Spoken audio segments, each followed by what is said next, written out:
a modo de epílogo para un final sin fin. Y tomo una cita de ese maravilloso escritor ruso, León Tolstoy, quien nos decía: pinta tu aldea y serás universal. Es muy difícil para mí cerrar esta obra aquí, hasta por motivos personales, familiares y amistosos. Me tocó conocer, siendo adolescente, a hombres que habían protagonizado los hechos del 18 en Córdoba, también a quienes habían adherido al mismo y a quienes en Buenos Aires los reinterpretaban.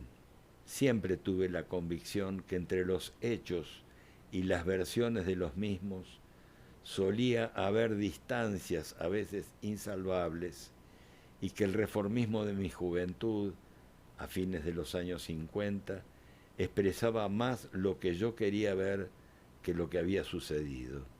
Esta idea se reforzaba cuando viajaba por cuestiones universitarias a las provincias, particularmente a Córdoba, pero también en Corrientes, Tucumán o Santa Fe. Me encontraba con otro movimiento reformista que hablaba de otras cuestiones más regionales y más nacionales. Las delegaciones porteñas en los congresos estudiantiles tenían otra visión del papel que debía jugar la universidad, tenían otro modo de expresar los hechos argentinos.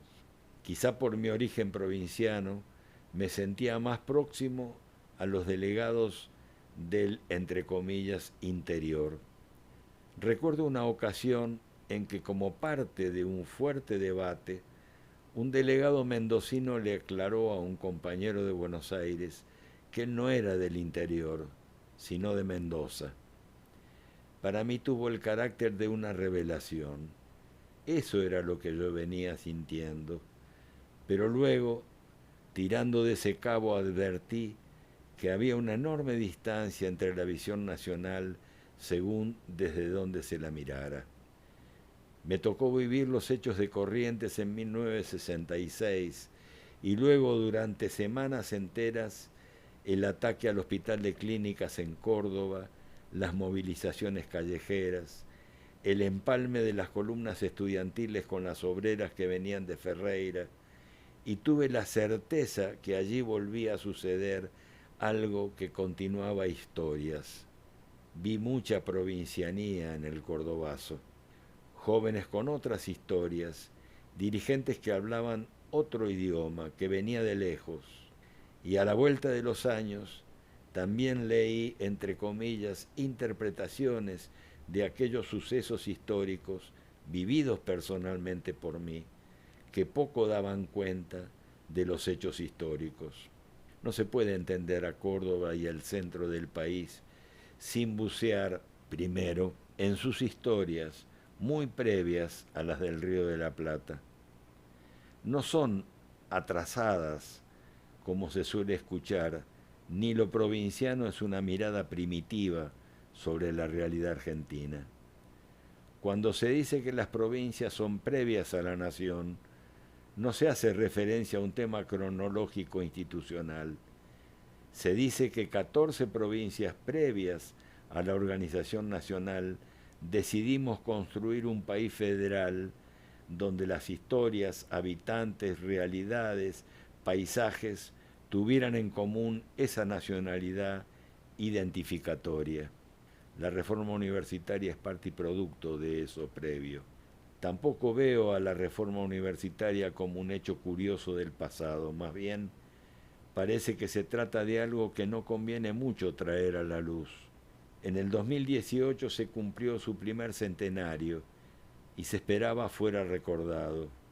Ni la gran mayoría de las universidades argentinas se sintieron convocadas. ¿Qué la hace tan silenciable? En un país donde cada fuerza política tiene su santoral, la reforma universitaria del 18 no parece figurar en ninguno, o más bien, parece no resultar demasiado cómoda para todos. Este escrito intenta una respuesta. La reforma es, como dijeran Korn y González, un hecho histórico de raíces nacionales, por lo tanto no reductible fácilmente a los esquemas tradicionales de análisis político con los que suelen analizarse el pasado y presente argentinos. Refuerza esta idea el silenciamiento impuesto a quienes la hicieron a la reforma, hasta cuyos nombres son de raro rescate. Su proyección continental, los cambios que produjo en universidades argentinas y extranjeras, la carrera destacada de muchos de sus dirigentes en la política, la literatura o el arte nacional, muestran que el campo cultural tuvo allí y entonces un cambio profundo. En fin, quizá pintar su aldea dificultó se viera su esencia nacional, pero no impidió ni su universalidad, ni que siga siendo parte de nuestras mejores tradiciones culturales.